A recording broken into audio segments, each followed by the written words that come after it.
మెదక్లో కాంగ్రెస్ నేతలు రాహుల్ గాంధీ అరెస్టును ఖండిస్తూ ఆందోళన నిర్వహించారు.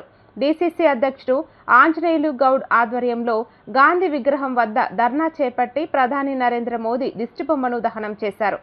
నీట్ పేపర్ లీకేజీకి నైతిక బాధ్యత వహిస్తూ కేంద్ర విద్యాశాఖ మంత్రి ధర్మేంద్ర ప్రధాన్ రాజీనామా చేయాలని డిమాండ్ చేశారు. జంతర్ మంతర్ వద్ద విద్యార్థులపై లాఠీచార్జ్, కాంగ్రెస్ నేతల అరెస్టులు ప్రజాస్వామ్య విరుద్ధమని విమర్శిస్తూ ఘటనపై స్వతంత్ర విచారణ జరిపించాలని కోరారు.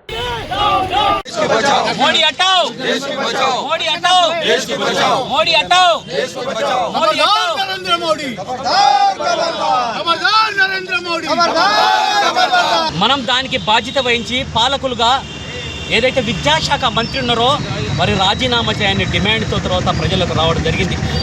దానికి కోసానికి పిల్లల తల్లిదండ్రులు, పిల్లలు కోట్లాది మంది పిల్లల భవిష్యత్ నాశనం అవుతుందన్న ఉద్దేశంతో వారు వచ్చి ధర్నా చేస్తే కనీసం 2 నెలలు అయితే కనీసం 30 మంది పిల్లలు చనిపోతే కూడా ఈ దేశ ప్రధానమంత్రికి ఇంగింత కూడా కనీసం ఆలోచన విధానం లేదు.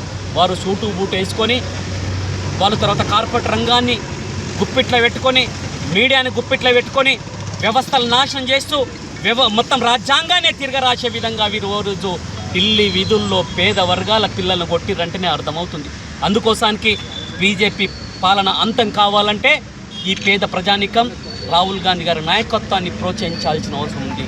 వారి నాయకత్వాన్నే ఈరోజు యువతంతా కూడి వారి నాయకత్వాన్ని మనము నిలబడినట్టయితే ఈ బీజేపీ